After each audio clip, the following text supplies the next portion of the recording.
Hello, you wonderful people, and welcome to another movie discussion. For this movie discussion, I'm going to be doing a spoiler discussion for Spider-Man No Way Home. Once again, it is a spoiler discussion, so I'm just going to be talking about and breaking down the movie as a whole, my thoughts about certain things and developments. I will include time codes to kind of skip around to different topics I end up talking about. I really won't really know until I'm editing what those said time codes will be, but before we really just jump straight into spoilers, but still be warned, this may contain spoilers in itself, is, just giving my general thoughts about it. I love this movie. I thought it was great. There's so much fun, but it also has a lot of seriousness to it and a lot of weight to it as well. I thought they did a great job of kind of balancing and just kind of oh man, the Scooby-Doo, shenanigans of it, while also dealing with the heartfelt, the consequences, and that ends up being a heavy word used out this movie, is that there is a price for everything. There are consequences for everything, and I think the movie does a really good job of carrying that tone while also keeping its lighthearted moments while also leaning into its darker moments. And I think I agree with the sentiment that this is probably amongst these Spider-Man movies we've gotten so far, at least amongst the Tom Holland ones, I would say that this is probably the darkest one, and I think it makes for a very I guess in a sense the final chapter in a sense of this trilogy that is Homecoming, Far From Home, as well as No Way Home, which immediately makes you think what's the next naming convention? Is it going to continue the home naming convention or not?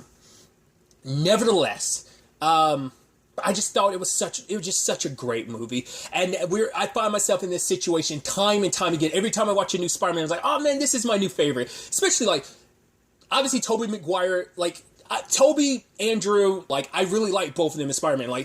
Tobey Maguire, Sam Raimi's Spider-Man was the first superhero movie I think I ever saw in theaters. So those movies are always going to have a special place in my heart. And I know a lot of people didn't like the Andrew Garfield movies, especially the second one, but I really liked them in total as well. I honestly think Tom Holland's Spider-Mans might be my favorite ones. But even amongst those movies, every time a new one comes out, I really loved Homecoming, and then I really loved Far From Home, which I know some people are kind of mixed on Far From Home, but I really loved it, enjoyed it. And this one just easily moves to spot number one now. So it's amongst my MCU favorite movies, this one's going to be at the top of the charts now, which I will once again acknowledge is super biased because Spider-Man's my favorite superhero. So I always have to acknowledge my bias when numbering and stuff, but just jumping into it, I love the fact is that we immediately pick up after the events of Far From Home, right when his identity, and I like that clean transition of it's right where that, because at least some of the other movies we might jump into sometime later, and it's just holy crap, because people just saw MJ with Spider-Man, it's wait, are you Spider-Man's girlfriend? It's holy crap, and then people are starting to touch MJ, and then Peter comes out, I'm well, can you not touch her? Grabs her and takes off Ned's FaceTime. I'm dude, and he's dude. It's yeah. So where do we go? Let's take the train, but they're just taking the under sewers, and obviously Flash's reaction holy crap. Obviously him and Peter having their relationship, and it turns out wait, you're Spider-Man? What? That realization, and so Peter makes his way home, which we have Aunt May and Happy breaking up. He was I can do better. I can be better. I'm oh, poor Happy. Things don't work out for you in a lot of universes, especially because the last time we've seen Happy more recently, just MCU stuff in general, was What If, the zombie episode where he, blam, aw. But, yeah. And I love the awkwardness of walking in on Peter and MJ. And it's oh, no. She's oh, do we have this sex content? And it's oh, Happy, were you been crying? He's yeah, we just broke up. He's what? I thought you were in love. She was well, this is complicated. And it's just everything's spiraling and happening at once. And he's been public enemy number one. And I love that we do live in it of at least a little bit of right. Half the people love him are no, we're going to support you, Spidey, because he was part of the team that saved the universe. But then it's also Mysterio is actually our hero, so it's I love that the villains are getting that, oh, so-and-so was right.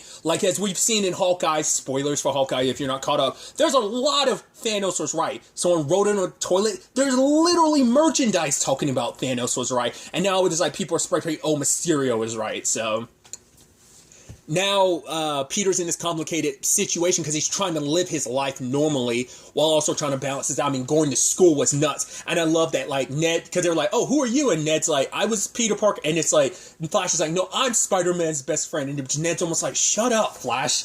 But everyone, like, I love that Hannibal Buress, JB Smoove, and Martin Starr, just like, it's like, oh yeah, like, and I love that he's like, we know what you did, and the other two are just telling Hannibal Buress' character to shut up. It's like he's a conspiracy theorist. I love that it's like the person who put up all that Spider-Man stuff in the background was Martin Starr's character, and JB Smoove's like, oh, whatever you need, you want to walk, or you want to web swing, or crawl your way through the cut, that's fine by us. It's like, and just like everyone taking pictures of him, it's like there's no such thing as a normal life anymore.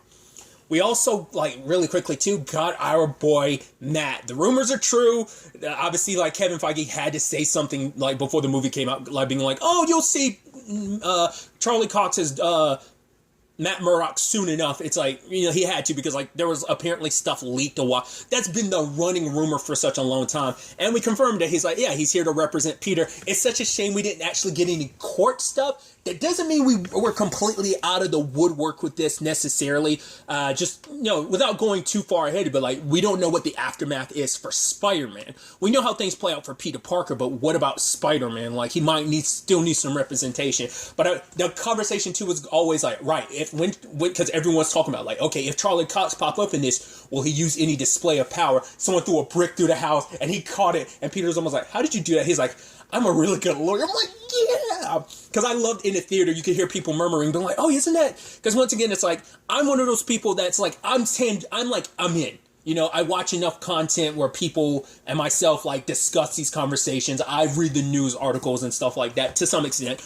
talking about these very topics. I listen to other people who discuss those topics and stuff. So for me, it's not too much of a surprise to see him, but it's still good to see him, especially with some recent developments in Hawkeye. And it's like, yeah.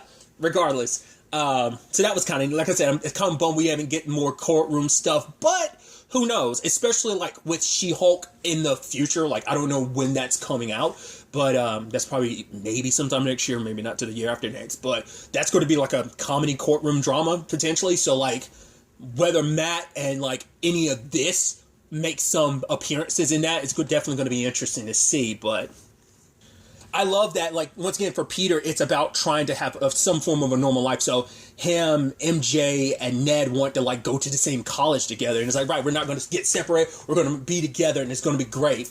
But the problem is, though, like, none of them gets... Because I thought the twist was going to be, like, MJ was going to get in, but she was going to say no. Like, oh, I didn't get in. I thought that's where it was going to go. But it's like, no, none of them got in because of their association. And now that's why, for Peter, it's like, man, I'm ruining everyone's life. Like, I mean, they got brought in for questioning all of them.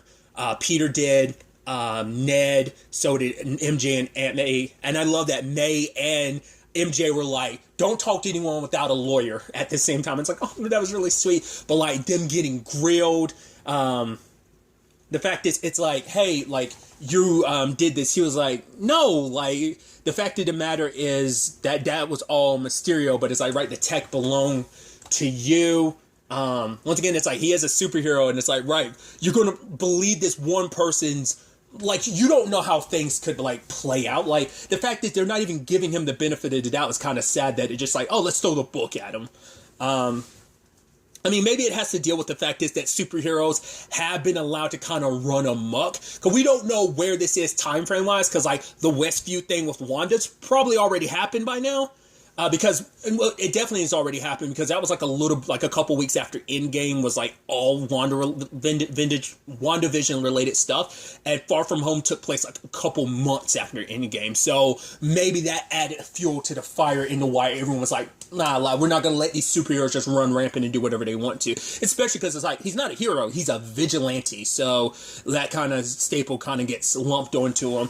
Hell, MJ, they tried to throw the book at her because she's like, oh, I'm not going to say anything because I know what you're doing. It's like, oh, if you have nothing. She's like, oh, because if I have nothing to hide, why won't I talk? And he was like, yeah, because he's looking at her record and suggesting, like, right, because of, I guess, trouble she's gotten into the past, like, this will be bad for her. And then Ned, I love that. It's like, oh, yeah, because MJ's the one that actually told you about this. He was like, no, I told MJ. And it's like, oh, so that means you supported him the entire time. And he's just like, it's like, poor Ned got tangled up like that. And then I love in the sense of like, for the drama of it, but hate what they put May through. Because they were like, the fact of the matter is the endangerment of a teenager. The fact is, you've known the entire time and you let him do that? What kind of terrible person would do that? I was like, you shut your damn mouth. Don't you dare talk to May like that. I was like, man, the balls on that dude to do that. I was like, especially trying to make her feel bad for what she was doing. But everything she ever did, like, she tried to support him through it, you know?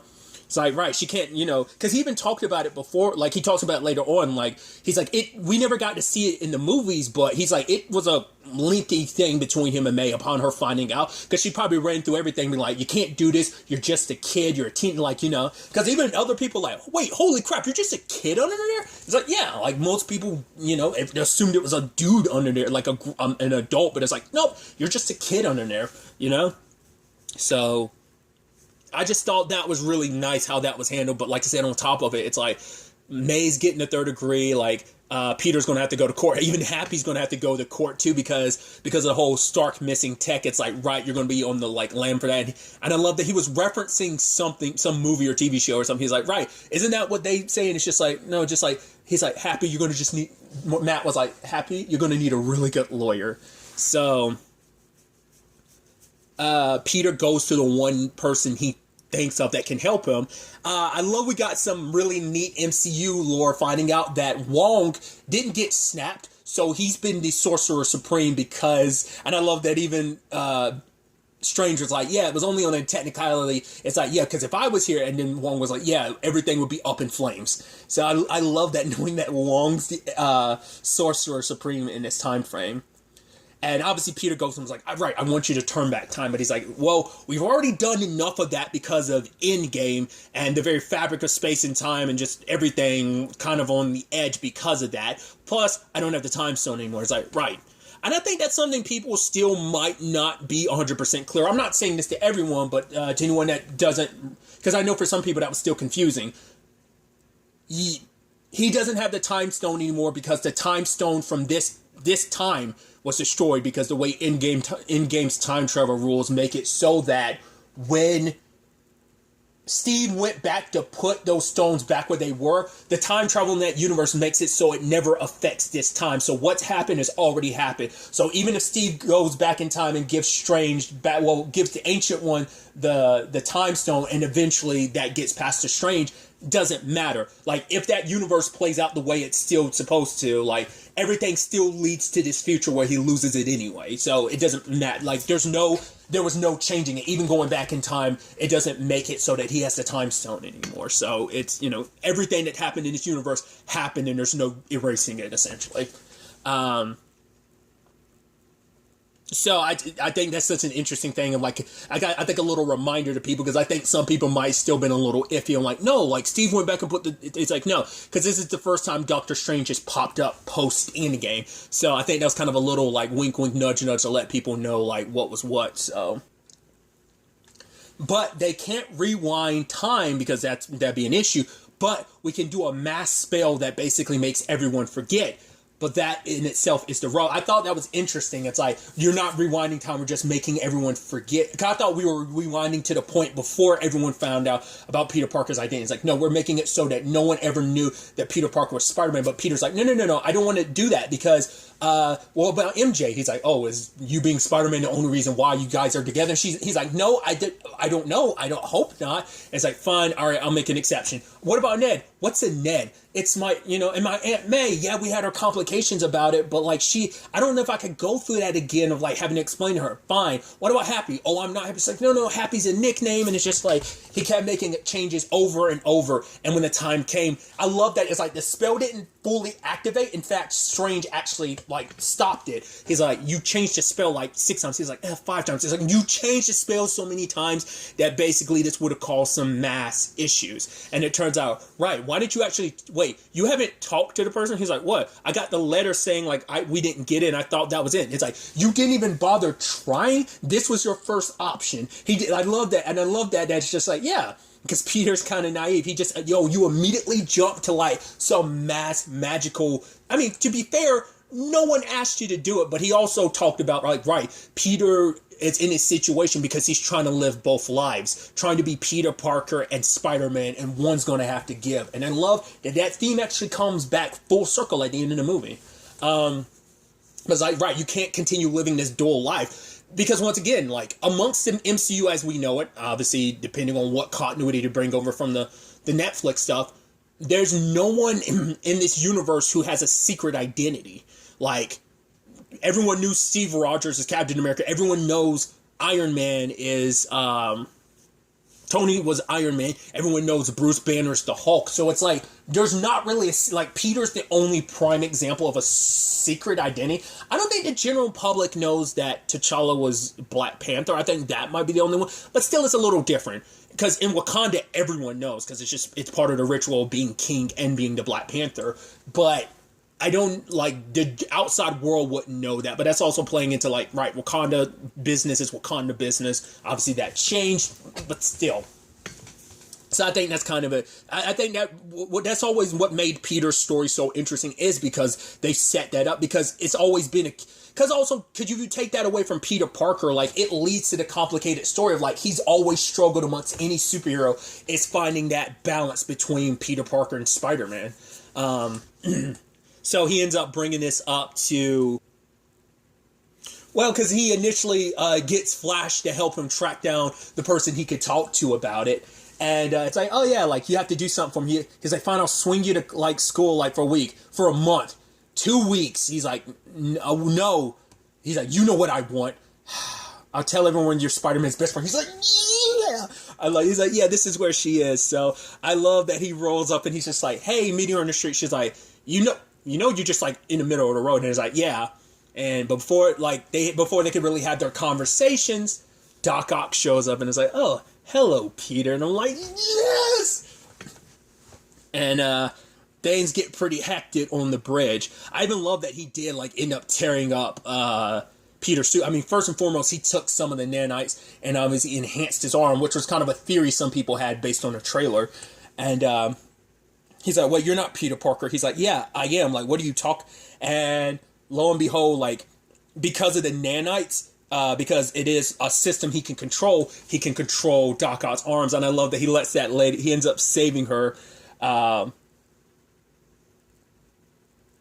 And she's like, right, Peter, thanks to you, I'll talk to everyone else about, getting you and your friends. But he's like, no, this isn't about me. And I think that's the funny thing, that technically it is all about you. Even though you're not trying to make it about you, you're trying to help your friends. He doesn't care what happens to him, because he was like, right, you guys, because he even said, without Ned and MJ, you'd be, it's like, oh, you're calling MIT stupid. He's like, no, well, dumber for not having them, because for him it's it doesn't matter about me because I'm the idiot, but those two, their future is so bright, you need to, he wasn't concerned about it. And I love that, it's yes, Peter, that's the combination of Peter bounces between selfish and selfless in certain regards. Selfless because he's looking after his friends, but at the end of the day, too, he also doesn't want to take the responsibility sometimes, because he's like, no, this isn't my responsibility. I'm going to do what I got to do to make up for the mistake I made, but I shouldn't have to be the one to shoulder all of this. And I love that. It's right, you bounce between those two notions of even when you're being selfless, you are still being selfish because you're looking after your friends, so... Because he's only doing this because his mistake impacted their lives. So, but Doctor Strange kicks in just when Green Goblin shows up, and it turns out he's already caught Lizard. And so now it's wait, Doc Ock's kind of lost about everything. Then Strange is giving Peter a crash course on the multiverse. It's something we know very little about, which we as the audience have had two shows to kind of give us a little acquainted to the multiverse. Obviously, What If, but also Loki, which I'm he's aware of the multiverse, but he knows it's spreading out because of the events of Loki. But so he had to, him being somewhat pseudo Sorcerer Supreme, he had to have been aware when the multiverse was created. Because at first, the whole conversation is wait, the multiverse is real? It exists? It's well, yeah, there's Lizard over there. Here's Doc Ock. The reason why he knows Peter Parker, it's but not you, is because he knows a different Peter Parker. So, it's up to Peter to go out and basically capture all these other, people from these other dimensions, because I love it. The reason, the backlash of the spell is, and the crux of the spell and the crux of the story is, everyone who knows that Peter Parker is Spider-Man is going to come to this world. Rather than people forgetting that it's drawing in people from other universes, because there are other universes where Peter Parker is known as Spider-Man. So I love that being a crux. And so, right, he needs Ned's help, which Ned's like, oh my God, I'm in the Sanctum Sanctorum. This is so awesome. It's like, right, I need you guys to go off and Scooby-Doo this shit. And it's like, please Scooby-Doo this shit, you know? So, you know, and I even love that thing from MJ being like, right, like, you didn't have to handle this on your own. Like, come to us the next time you want to have, like, a stupid idea or something like that, you know? I'd actually, like, because I love that, like, the bonding moments that they have and stuff like that. Like, Peter and MJ on the roof, but also, like, Ned, you know, interrupting it. And it's like they're having their sweet moments, and then Ned jumps in. I'm like, but it's still beautiful in its own right. I skipped over it a little bit, but I did like that,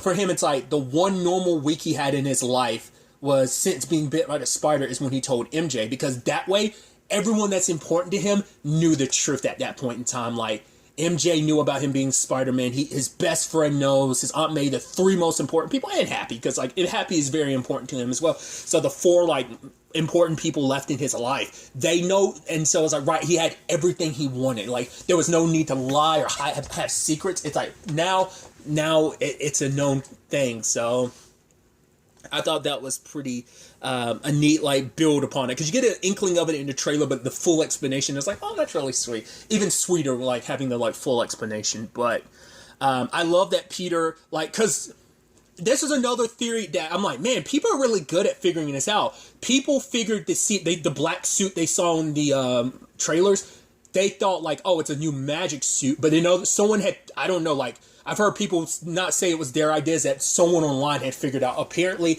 that's Peter's suit turned out inside out. I'm like, you were right. It's because his Iron Spider suit, which I love that even Doc Ock was like, oh, we've got competition. I was like, yeah, because you never had to go up against a Spider-Man that had multiple arms as well. So I thought, oh, that's actually pretty neat.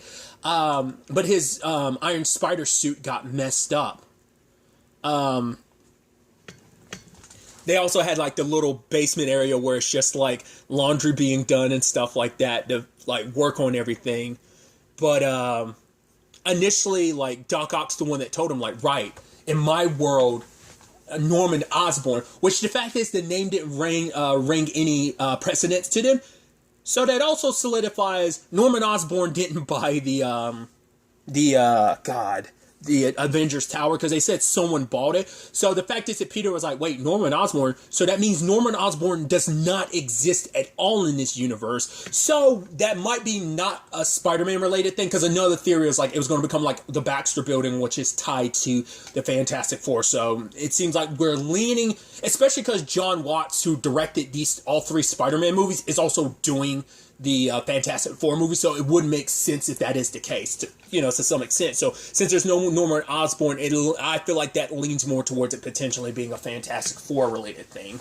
We'll see if that ends up being where they go with it. Not unless it's like Kingpin or something. I don't see that being the case, but we'll see. But yeah, being told like, right, you're fighting a ghost, because I don't know who you're fighting, because Norman Osborn is dead. But right. The fact is, circling back to it, like, someone threw a whole bunch of gunk on his suit and he's trying to wash it out. And his Aunt May was like, no, I'll wash it out for you. But till then, like, he wore his suit inside out, because it's like, right, I can't go into battle wearing, like, a suit that looks crazy like that. And lo and behold, who'd he run into? Electro. And I thought that was pretty neat that Electro basically looked, because they were like, oh, because his new look and everything. It's like, right, because he comes from a different, like, he came into this universe looking like he did, but then Sandman's actually helping Peter out too. He's like, right, we got to stop that guy, because Clint's thinking it's Tobey Maguire's Spider-Man that he knows. So, because they ended up working together in the end. But I love that. Luckily, they all were able to stop him because he was charged on the energy. But I guess because he is basically feeding off the energy from a different universe, because I guess it's maybe supposed to be indicative of this universe, the MCU, is a little more high-tech than his universe. So when he was feeding off the power, he's like, oh, it feels good. He's like, I actually have a body again. And I thought that was so interesting to make it so that each one of the villains, like, any upgrades or changes they have is a byproduct of them, like, finding some advancement in this world, like Osborn. I mean, not Osborn, but Octavius getting his enhancement because he stole them from Peter, which also kept him in check throughout the movie. But captured him, captured Sandman. It's like, oh, cool, you captured everyone. That's great. Then there's the whole Osborn situation because they ultimately end up tracking him down. But Osborn's still struggling with the Green Goblin, and he like smashed the mask and he ran, and he thought he was looking for Peter. Like he knew, like, oh, I'd find Peter, or rather Spider-Man would help me, but it's not the Peter he knew. And Peter's like, right, we just gotta send them back. But May's like, right, you don't have to do that. Like, he actually needs help. And she's like, no, this ain't my problem. She's like, no, that's what we do. We help people. Like, she runs the that feast is her way of like giving back to the community, helping people out. It's like, that's what we do. And she actually convinced Peter, like, right, doing the right thing would be helping these people. So she washed his suit for him and everything, and they stopped by the Centaurum. And it's like, once again, like the familiar faces, because like, because I love Jamie Foxx. So like, you realize I'm just standing here butt ass naked, but he recognizes the Lizard. Then like Norman comes in and it's like, oh, I know you. And it's like, yeah, you died. And then Sandman's like, yeah, Norman died and Otto died. It's like, wait. And then they all start piecing it together. It's like, right, we all wait. Because even Electro's like, yo, I was about to become pure energy. And it's like, holy shit, I was about to die. And it's like, so they all figured it out themselves. It's like, wait, what? And then because Strange is like, yeah, each and every one of them was about to die. But Peter's like, no, they don't. So we're going to send them back to die. It's like, it's their fate. But Peter wants to do the right thing. He's like, right, we don't have to do that. If we can change them, then we don't have to worry about sending them back. But for Strange, it's like, we can't do that. We're trying to save the multiverse by like fixing this right here and right now. The longer this goes on, the more, but Peter wouldn't let that happen. And so he takes off. And I thought it was actually pretty neat how it works, is that even though it's like, right, he separates Peter from his, like, sends Peter's astral projection out of his body. And in that moment, he's trying to grab the box, but Peter's like arm is moving up. He's like, how is that possible? And I'm like, oh, so even in that sense, and even in that position, and so that also adds a layer to his, because I'm assuming that's out of his Spidey sense, his reflexes being like, right, his Spidey sense is trying to avoid danger, which I think is so interesting because it showcases that, yes, his Spidey sense does, it is interesting how it works, because it can be like there's something here, like Miles, like his did when him and every other like spider person from the multiverse ended up meeting each other in Into the Spider-Verse. So, but it could also like, sense things that Peter perceives as a threat, because in his mind, it's like, right, I got to get away from Strange. He's a threat in my mind because I can't let him stop me. That even then, his body is acting completely on instinct. And even he was like, how are you doing this? Peter's like, I don't know. Like, this is the coolest thing that's ever happened to me. They go through the Mirrorverse. Oh my god, that Inception / Doctor Strange stuff is so sick. It's just especially that glass shattering effect when they're going into the mirror world, riding on a train that's flying through the air, the building of buildings, and just like, oh, it's so cool and so trippy to see it all play out. But Peter's like, right, don't do this. Like, we can find another way. But I love that Peter, like, science his way through. He's like, right, the mirror dimension is just geometry, and you know geometry. And so he webbed everything in just the right way. He's like, all right, divide by pi. And he ended up capturing Doctor Strange. And he's like, right, sorry, I'm going to have to leave you here. Because without his motion of his hands, he can't actually do any magic. So Peter just kind of left him there and bounced back. And is like, cool. So what I'm going to do is, I'm going to try to save you, which everyone's like, right, if you do that, there's a good chance you'll end up killing all of us. But it's like, right, with Norman's help, with Otto's help, they're all scientists, he could potentially find a way to cure all of them. And when they do go back to their world, like, maybe that way they can all then send everyone back and they won't have to meet their fate if they're not who they are right now. So he ends up leaving the box with MJ and Ned, because it's like, no, but we're supposed to do this. He's like, yeah, but I can't do this if I know you guys are in danger. So I need you guys to stay out of this and leave it to me. And it's like, all right, they reluctantly accept. Ned's got the little magic thing, which I love how that comes into play later on, but we'll get to that soon enough. Peter bringing everyone to Happy's apartment. It's so good. It is, it had to be weird for May, like having to technically move in with Happy after they broke up and everything, just with everything going on. But Yeah, everyone gets invited in. The rep, because I knew that they showed it earlier in that Stark case. I was like, what is that? It's like, oh yeah, the replicator. I was like, the thing he used to make his suit in Far From Home. I was like, right. And so working with Norman, they found them. And I love this, just Otto's just like, he's gonna end up killing us all, isn't he? And there's a conversation between Sandman and Electro, because he's like, man, this world, like, because he gets to have everything he wanted to have, you know. Connor stayed behind in the feast truck, but which he's now talking now too. But Sandman is like, right, he just wants to get back to his daughter. But like for Electro, it's like, right, he has everything he wants, and he wants to enjoy it in this new world where there's a new type of power he's feeling and vibing from. But it's like, right, if the kid is able to do what wants to do, if he cures us or whatever, at least we'll be able to go back home. And so when the time comes, they are able to help Otto, and then they're going to help Norman. But the moment he's like, oh, Otto was like, Norman, you want to get rid of that evil, no more dual sides? And he's like, yeah, sure. I was like, oh, he switched back to being the bad guy, because I love it. It's so good because Peter's feeling it the entire time. He's like, he's got this tingling sensation. His tingle is back, and he's looking around. He's like, because he's surrounded by all of them, but he can't tell where it's coming from. I'm like, dude, I was like, this is sick. And he's looking at Electro, and then he webs Norman. I'm like, yeah. He's like, oh, those senses of yours. I was like, what are you doing? And he was like, oh, like, you want to get rid of me? It's like, no, I saw everything through that weak Norman's eyes. It's like, no, we're not going anywhere. And so, like, Electro, it sides with him because he doesn't want to give up this, because he finally gets more power, especially because he gets it from, the thing of Tony's that's at the center of the replicator. He ends up snatching it, feeding off its power. Sandman takes off. What's his face? Lizard breaks through. Really quickly, because he does pop up in the scene, is Jonah. And I love that when Jameson shows up, though, because he's actually at a full-blown studio now. Before, and I think this speaks volumes, before, like, at the very beginning, it seemed like he was in someone's basement, because he's very, like, fringe newscasting in this universe. But now it seems like he's become big time because of his anti-Spider-Man sentiment and just, like, the ratings and stuff like that. So it's like, no, we got to get this guy more and more. So, like, it seemed like he actually had a full-blown news team in this universe. Because we don't know, because it sounds like, the way they make it sound, like, I don't know if he was even like a disgraced reporter in this universe, or whether it's just like, oh, he's just some podcaster. I'm not quite sure. They never really dug too deeply into it, but he shows up upon hearing like, oh, Peter Parker went to this apartment and things went bad. Otto got blasted out in the room. Electro ends up honestly, that was a brutal ass battle. I love just seeing Norman grabbing Peter and tossing him around. Dude, even at one point when Peter, like, got on top of him, legs, like, on him as he was standing up, it's just, like, punching, like, from above. I was like, dude! Seeing Peter kind of lose himself in his rage in that moment, but also, like, Norman, like, dropping him, going through floor after floor. I'm like, dude!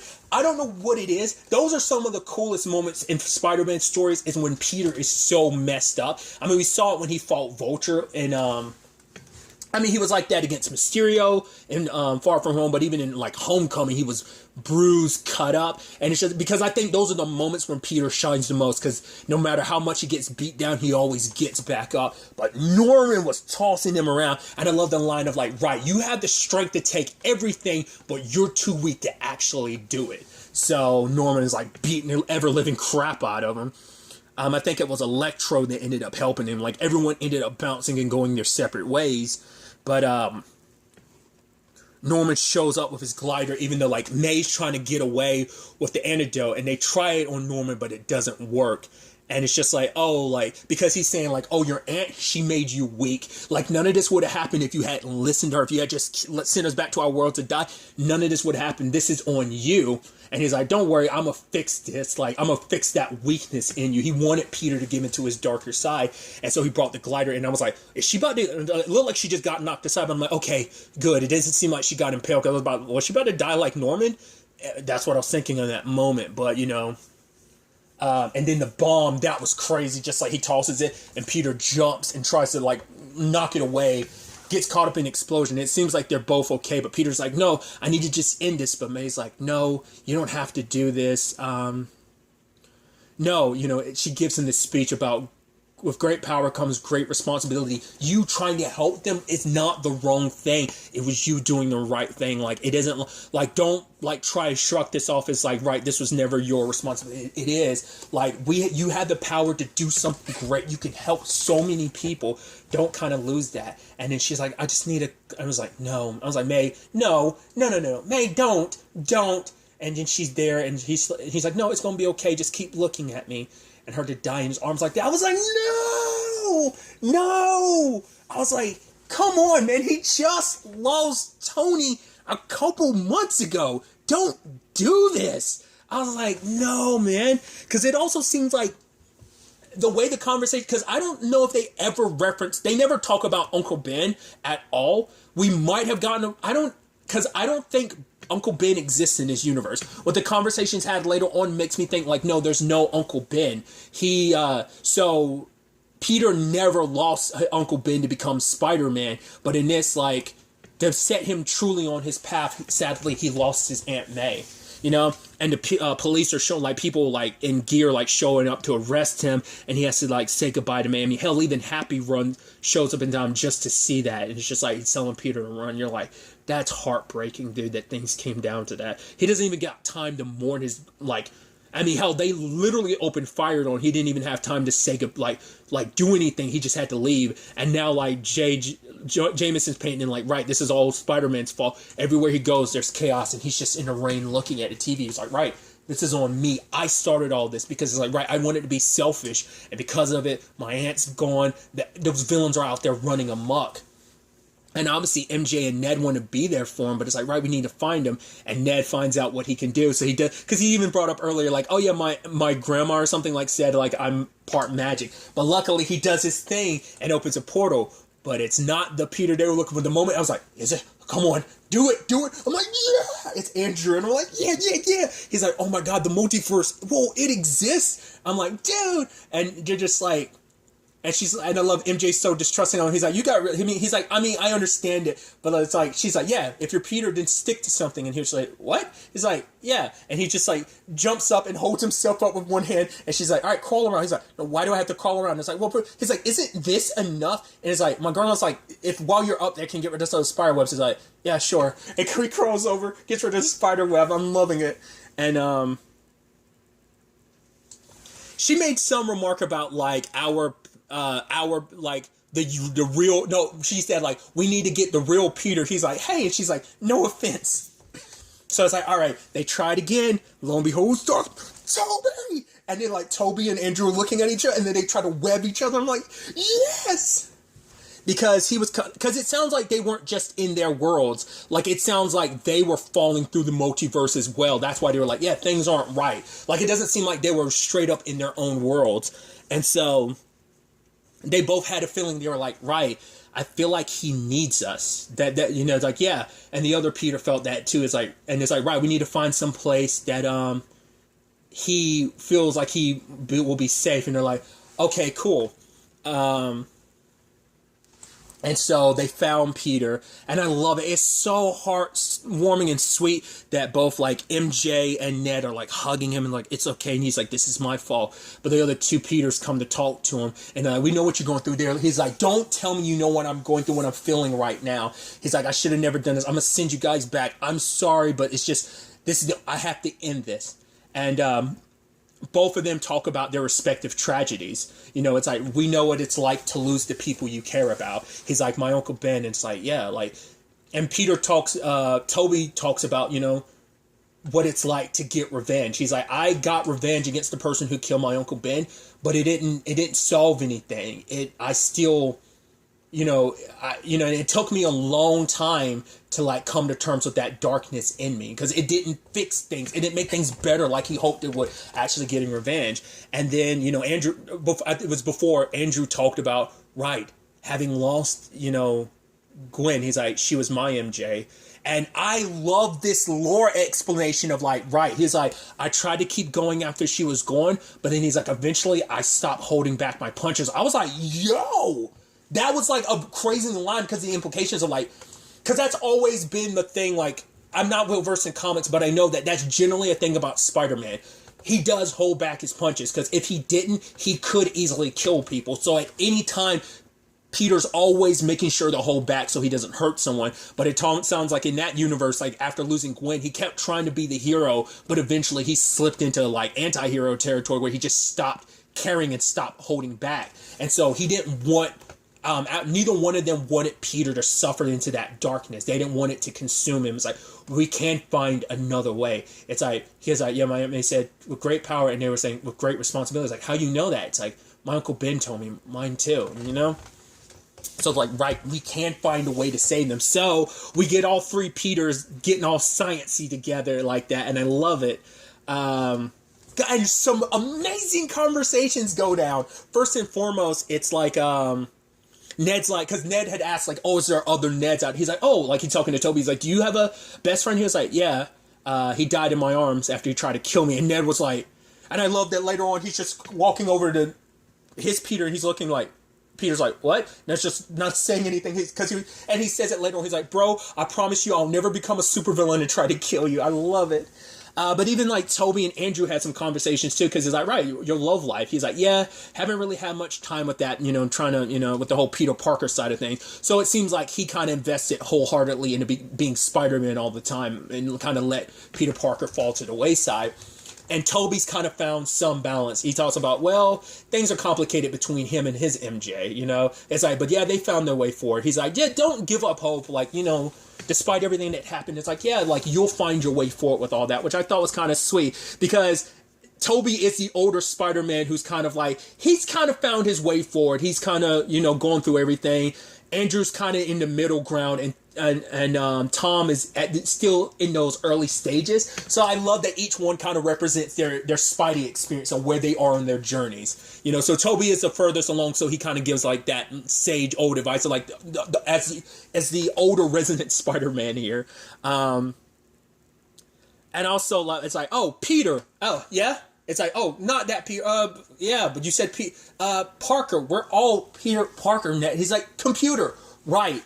It's like, cool. We got to get the web cartridge. I love that was a recurring thing, because I'm like, we're having this conversation, and it's like, no, like my webs don't come. It's like, what? He's like, cartridge. What's that? And they're like, wait, what? It's like, yeah, my web. Wait, your web comes from inside it. He's like, that's wild. How do you? Because that is a Sam Raimi thing specifically. I don't know if there's technically. I mean, I would assume the only other Peter out there that could shoot web would be like Man Spider Peter, the one that's mutating into like the multi-armed form. I'd assume that's the only Peter that would not have to worry about the cartridges. But I love that that's a whole conversation. He's like, can we not just have this conversation? So now they ended up having to pick a spot, because the whole point is like, right, we're going to cure them, not kill them. But Peter's still kind of like antsy about it, like, our like MCU Peter's still kind of antsy about it. So it's like, Andrew's like, so do you have your suit? And Tobey reveals he does. I'm like, yeah, because it's like, are you really just gonna go out there like you're the part of like some church or something? I forgot, like you're the minister at a church or something, I think is what he said. But it's like, yeah, Tobey's got his, and they suit up, and I love it so much, dude. It's so good. But Peter talks to everyone as like because he knows the best way to reach people is through Jameson, and it's just like, right, this is where I am. I'm at the Statue of Liberty. This is going to be our focal point to take this battle to all the villains. And it's like, okay, cool. It's like, right, he's like, if I had to say anything to the world, wish your friendly neighborhood Spider-Man some luck. And so everyone's getting locked in a little bit. Everyone's having these conversations. Like you have your boy Tobey's like, oh yeah, my back is hurt. Because if I'm not mistaken, isn't that kind of an actual thing? Because didn't Tobey actually mess up his back because of Spider-Man? Or at least maybe some other role he did. I feel like I vaguely remember hearing that Tobey's back got a little messed up because of Spider-Man. I think so. But he's like, yeah. And it's like, Andrew's like, no, man, I have back trouble all the time. Like, let me help you. And he like kind of pops his back from him. He's like, oh, that felt good, And so I love the conversations about like, all right, guys, so like, what villains have you faced? And he's like, what's the craziest villain you faced? He's like, well, I faced an alien from it. He's like, oh, I faced an alien too. Well, here on Earth and in space. And it's like, wait, what? And he's like, whoa, you faced one in space? It's like, yeah, I love that. And Andrew's just like, I didn't do anything special. Like, all I fought was like a Russian dude in a rhino like mech suit. And I'm like, nah. And part of me wonders, is that supposed to be an inside joke? Is that them being cheeky? Because the Andrew Garfield ones are not the most beloved ones. Like the Tom Holland ones, I think in some cases can be mixed bag for some people. But generally speaking, at least the first two Spider-Man movies, like Tobey Maguire's, they're generally loved, with the exception of the third one. The Andrew Garfield one's never got that love, so him being kind of like so against himself, being like, no, I'm nothing special or whatever, and it's like, wow, you kind of listen to that voice in your, like, that voice in your head kind of, he's like, no, you're amazing, like, he's like, okay, he's like, yeah, I needed to hear that. I was like, I think that was them being a little cheeky, just being like, yeah, we know the audience didn't really 100% back up the Amazing Spider-Man movies, but come on, Andrew's a good guy, come on, cut him some slack, he's a good, so I love that, because that's an interesting thing, because I will hear that conversation differently, because some people will say, like, Tobey was a good Spider-Man, not a good Peter Parker. They say that, I remember hearing, like, Andrew was a good Peter Parker, not Spider. Like, it bounces back and forth like that. I think Tom Holland, for some people, is like that good middle ground, so. But, yeah, like, also the whole conversation about, like, cool, like, but your web comes from, he's like, I don't think about it, it's how it works, and he's like, all right, we don't want to bring up anything, it's like, oh, if it comes from you, like, does it come from other places? And he was like, no, just from my wrist. I love that. And it's like, dude, he's like, we can't be having this conversation right now. I'm like, look at what's happening on screen right now, look at this. I was like, oh my god, this is amazing. So we had, initially, Electro shows up, and so does Sandman, and then the Lizard. And I love that it's like, right, they aren't a good team, because like none of them can figure out like, oh, how do we operate? Because it's like at one point in time, like Andrew's trying to web, and he like webs the top of like Tobey's head. He's like, ooh, sorry about that. Like, they're not a well-oiled machine, because they've never had to fight together with other spider people before. They've always, especially the other two, because they've never worked with anyone else. They've always, to some extent, they've always had to, like, work solo, like, but definitely only as a solo Spider-Mans in their respective worlds. And I love eventually Tom's Spider-Man was like, all right, we need to be like the Avengers. It's like, oh, the Avengers? Is that a band? It's like, yeah, what's that? It's like, wait, there's no Avengers in your universe? It's like, no. Which I think it's so interesting, because, well, for one, those movies were set up to only be Spider-Man movies. There might be other Spider-Man related stuff in those movies, but not Avengers. So I think that's so, because that's why I also say, like, Tom Holland's Spider-Man has the unfortunate, well, not unfortunate, but it has the benefit of being in a larger universe, where it's like Tobey and Andrew's weren't. They were just in their own pocket universe, whereas Tom's Spider-Man gets to roll around the MCU with all these other heroes that he gets to interact with. And no, I mean, hell, like, one of them is said Wizard that's helping him with all of this, so that he kind of locked away in the Grand Canyon for quite a bit, most of the movie, but it's like, right, we need to come together, because it's like Spider-Man, he's like, no, I thought I was Spider-Man 2. So it's like, all right, Tom's like, I'm Spider-Man 1, Tobey's Spider-Man 2, and he's like, all right, Andrew's like, I'm Spider-Man 3, and they become a well-oiled machine. Like, obviously the conversations between Electro and Andrew, but like, right, it becomes like a thing of like, right, we got to cure each one of them one at a time. And it's just so, like, especially that moment. Oh, it's so damn good when they're like web swinging around. There's even this moment where it seemed like, I think one of them like webbed two of them just to fling them. I was like, dude, this is so sick. And then like all three of them superhero landing, like, look at what I'm looking at. This is it. I was like, oh my God. Yes. Dude, if I was alone, if I was watching that movie alone, I would have screamed at, I was just kind of like, I had to, because no one in, like, there were, like, my theater wasn't one of those theaters where everyone erupted. I wanted to, but I was like, I'm this socially awkward person. I wasn't about to be that guy, but I wanted to get, I was like, this is freaking amazing. Oh, it's so good. But slowly but surely, they start curing everyone. First Sandman, and I love that. It's like, right, it's, Tobey there being like, no, it's okay. I'm going to get you back to your daughter soon. Just like, wait here. And so the next one was, I believe, Connors. He ended up getting cured. Obviously, Electro was the last one. And I love, like, no matter what they did, they couldn't get to him. He was like, just like zapping them away and teleporting away. But luckily, Doc Ock showed up to help. And he ended up helping take down Electro. And I love this like heart-to-heart moment Andrew and him had where he was like, hey, he's like, yeah, no, I'm tapped out. You know, it's like, right, you get to be, you actually, you know, I was never anyone special. That's why he loved the power so much. And Andrew was like, no, you were, he's like, no. He's like, I was kind of bummed when I found out that you weren't black underneath. And he was like, oh, yeah, I'm sorry about that, man. And he's like, there's got to be, oh, in the multiverse, there's got to be a black Spider-Man somewhere. I'm like, hey! I mean, technically speaking, he's black and Puerto Rican, right? Is it Puerto Rican? I think so. Miles. I always know Hispanic, but I don't remember if... I want to say specifically he's half Puerto Rican, if I'm remembering correctly. But I was like, oh, I love that.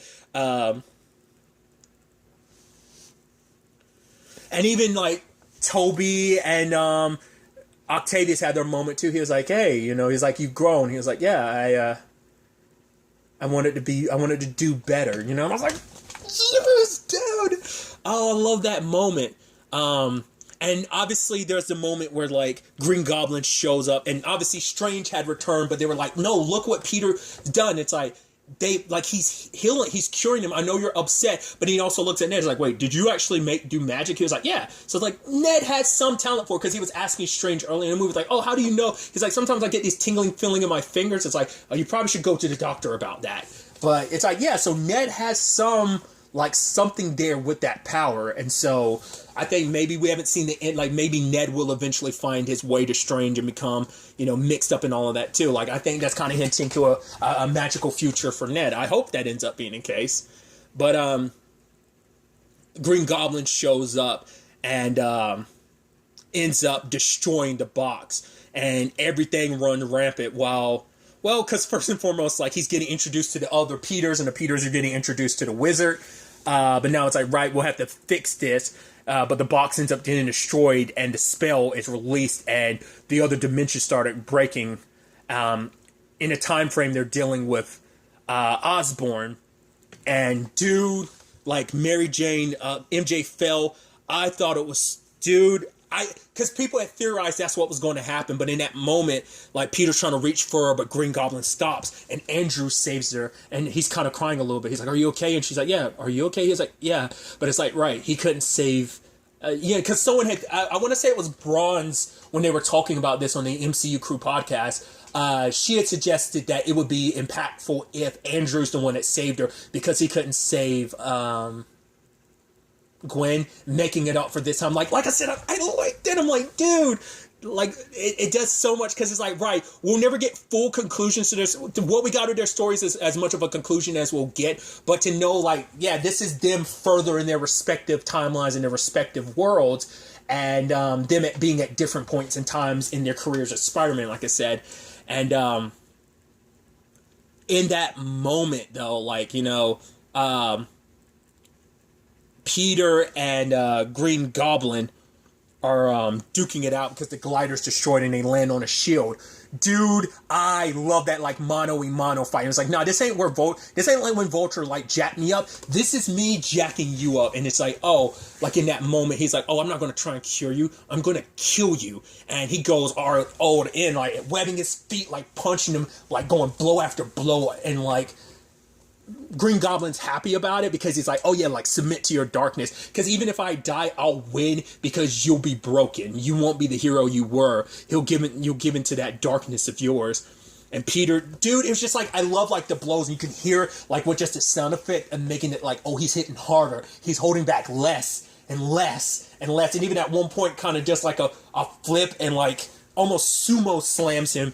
I'm like, yes! It's like getting his payback. I'm like, yeah. Even though I'm like, I am scared for you to cross that line. And Peter picks up a part of the glider and is ready to kill him. But Tobey gets in the way, and I'm like, that's almost befitting, because, well, that's how he died in Tobey's world. So for Tobey to jump in and save him in that moment was beautiful. But then he stabs Tobey. Luckily, Andrew came through with the cure, because Osborn was saying, like, oh, it's your fault. I might have killed her, but she was only there because of you, so it's all your fault.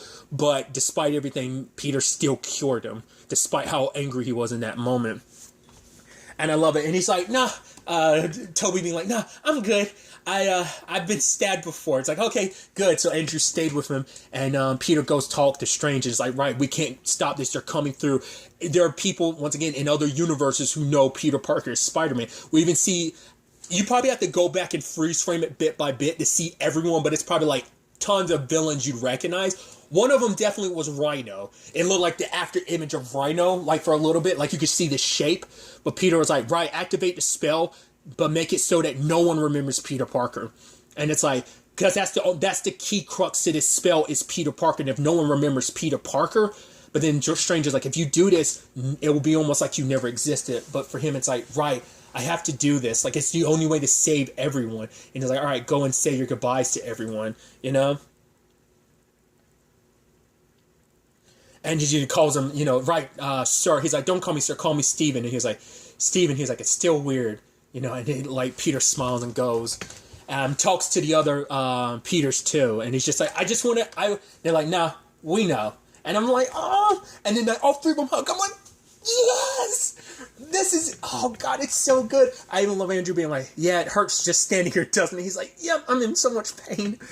But Peter has to say goodbye to both Ned and MJ because he's like, right, this is the only way. But he's like, no, we'll come up with another solution. But for him, it's like, no, like, this is the only way. Once again, it's kind of like Strange said, like, you can't live both lives, and now he won't have to worry about it because he's, in a sense, he's going to be Spider-Man all the time because he can be Peter Parker, but Peter Parker won't exist. No one will remember him.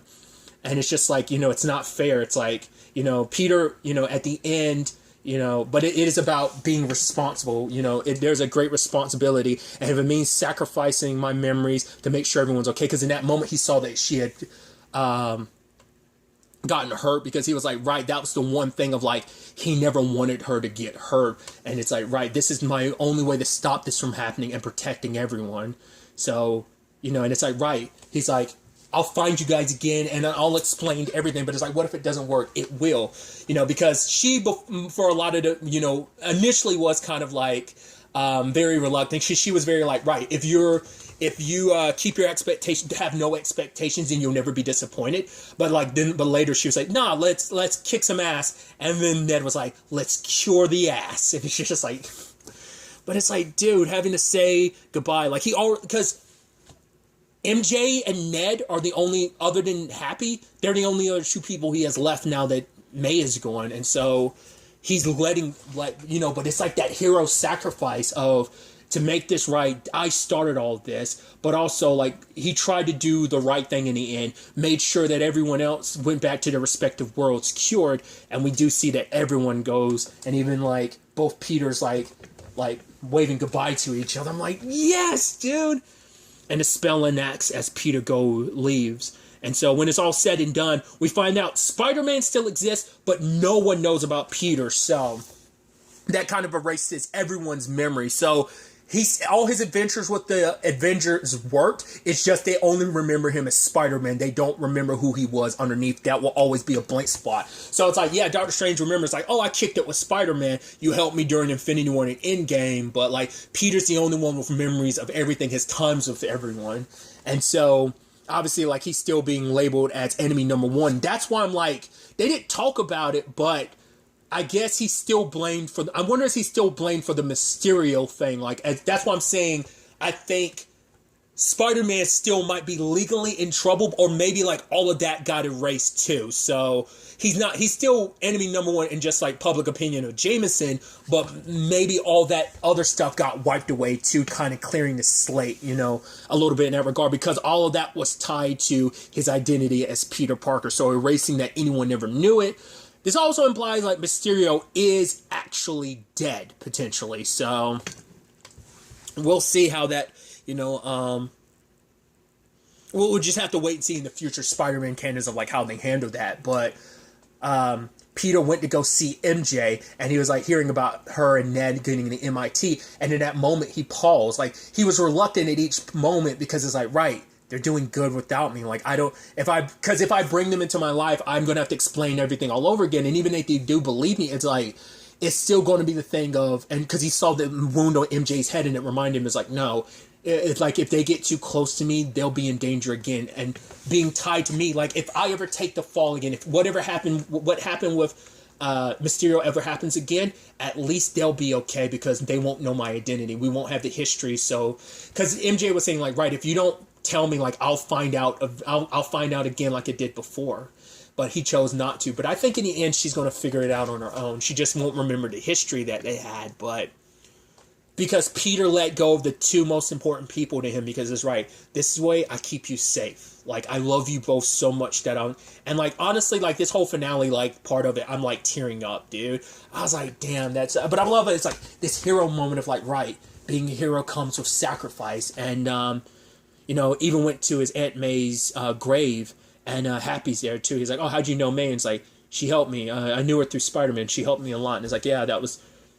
But it's like, right, like, that's the tough thing about losing people. Because he's like, yeah, I recently lost my friend, Tony. And it was like, how do we... the problem is that when we miss them, like, we miss them. Like, we remember what it's like when they were around, and like, how do we know it was all worth it? But Peter talks about the fact is that the good that they do lives on in each one of us to pass on. So as long as we continue to pass on the good that they did, it lives on with us. So for him, it's like he cares as long as he continues being who he is, being the hero that he is. May lives on with him. All the values she instilled in him. She isn't going. She's always going to be by his side. So. It's kind of crazy to think about because, like, once again, Peter's life is completely uprooted because no one knows. It's like, how do you go back? You can't go to school. Like, if you did, you'd have to enroll yourself and be like, hey, I'm Peter Parker. Like, you have no records, too. Like, what do you do about that? So it seems like he's just leaving school behind. He just moves into his own apartment. I'm curious what he's going to do for a job because... that was the thing. Jameson doesn't work for the Daily Bugle. I kind of brought it up earlier. I couldn't remember if he was disgraced or not. He is. He's no longer at the Daily Bugle. He used to be, but he's kind of a disgraced reporter because he's kind of on that extremist, like fringe side of things. So, but that doesn't mean Peter still couldn't end up working at the Daily Bugle. But in this moment, we see that he makes a suit. So he has a suit more traditionally closer to like the comic book version in this moment. It's not his suit that Tony made him. He's kind of starting fresh, and he made it himself fully because he basically built his suit in two, but the one he had, that and the Iron Spider suit were both made by Tony, but it's kind of showing like, right, he's not Iron Lad, he's, his own Spider-Man, even more so in this world because like no one remembers him as Peter Parker because Tony met him, first as Peter Parker, got to know him as Peter Parker before he became Spider-Man, so seeing him swing at the end like that was amazing. And it's like, right, there's still a lot more out there, and it's like maybe Tom will run into Andrew and Tobey at some point. You never know what's next for Doctor Strange, how that could all play out. But I love our end credits of like Eddie being like, what? There was a purple alien. He's like, no, purple aliens don't want... It's like, wait, you had a Hulk? And it's like, oh, and I thought... God, what was it? He was referencing something. He was like, oh, I thought that was a stupid name.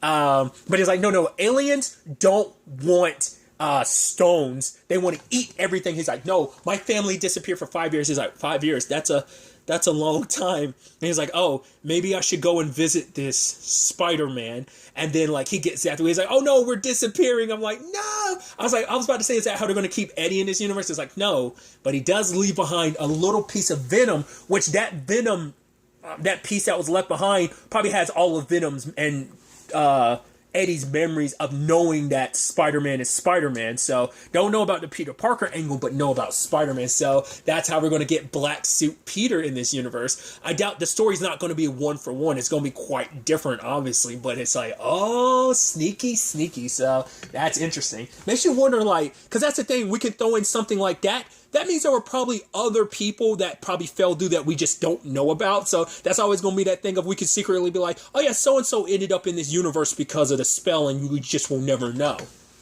And I like that the end credits was lit because I think I remember them saying that they were going to drop the trailer for Doctor Strange at the end, and they did. I was like, wow. I was just so cool and so sick. We got Mordo back. And we haven't circled back to that because let's not forget Doctor Strange was 2016. feels so crazy that it like there's so much space in between some of these sequels like that.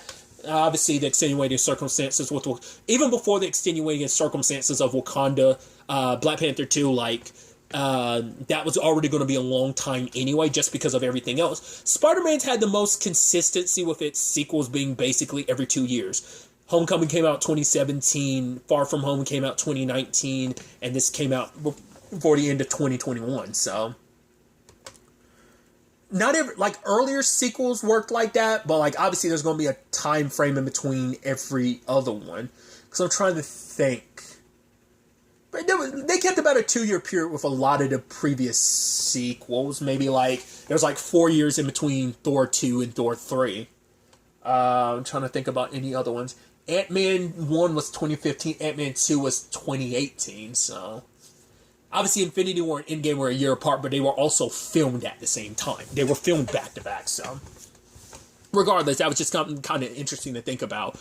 But obviously get our peeks at Wanda there, and obviously because this is dealing with the ramifications of the spell he enacted, everything that he did. I wonder, does he remember that he cast a spell? Someone probably does it, like, Steven, we're coming to you because you've messed up. Mordo was already on the mission because he believed, like, those with magic, like, there can't be other magic users out there because they cause too much destruction. So that's why he was going around taking everyone's powers at the end of the original Doctor Strange. But even more so in this case, because it's like, time and time again, Steven, you've proven that you are the most dangerous one that should not be allowed to have this power. The space-time continuum, everything's falling apart. Because Wanda saw him and was like, I'm sorry about Westview, people got hurt. He's like, I'm not here about Westview, I need your help. Because he needs another powerful person, because her being the Scarlet Witch puts her in a league amongst, at the top, probably like, could go stand toe-to-toe with like the Sorcerer Supreme, probably need her very specific powers. So how that all operates, it wasn't even a full-blown trailer, it was more like a teaser. Doctor Strange is the next one. Also makes sense considering like all the like multiverse stuff related to this, because I think Loki's supposed to be in it too. It would make sense. You'd also think we'd get some sign of Kang with the multiverse.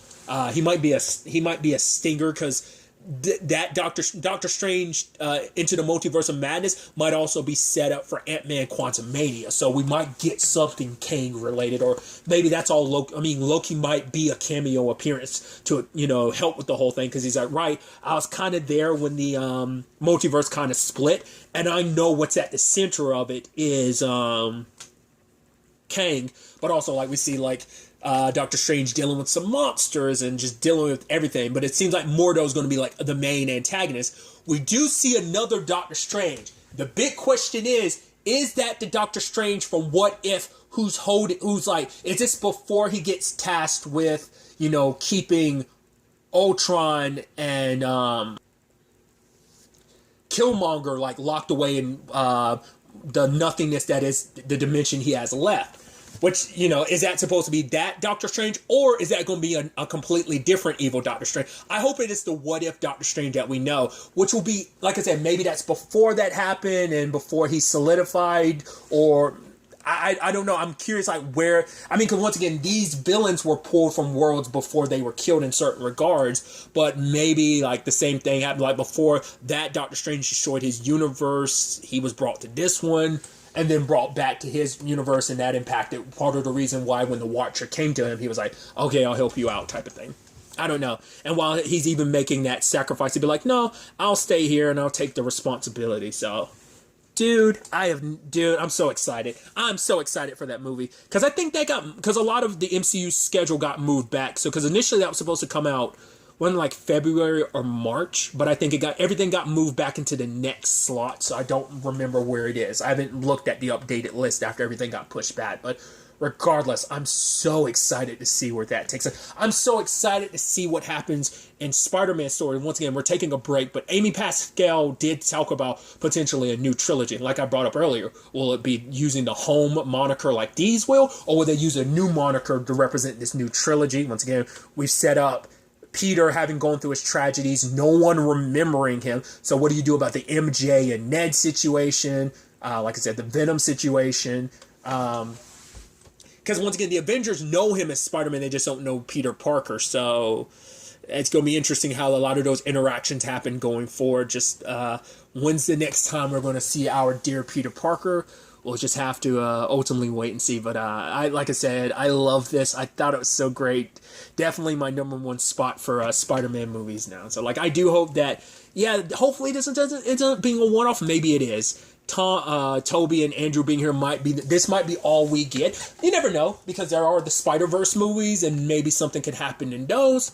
We'll just have to, wait and see when. Because those are also split. That's being split into two parts too, across the Spider-Verse. So, but yeah, I think I've done enough of running my mouth off. Obviously, like these are my thoughts. I'd love to get to know yours in the comments down below. Like, hit me up. You want to talk about things in the movie, just always hit me up. Like this is just going to be an open spoiler like forum, since this is a spoiler discussion, and I kind of made that clear. So even in the comments, go run wild with the spoilers and stuff like that. Let me know some of your favorite parts. I mean, I brought up how I felt about the individual Spider-Man, but let me know who's your favorite. What was your first one? I just let me know all your thoughts about the movie. But really, that's all I'm going to talk about. So the next time we meet, be happy, be safe, live life to the fullest, and enjoy it. Good day and goodbye.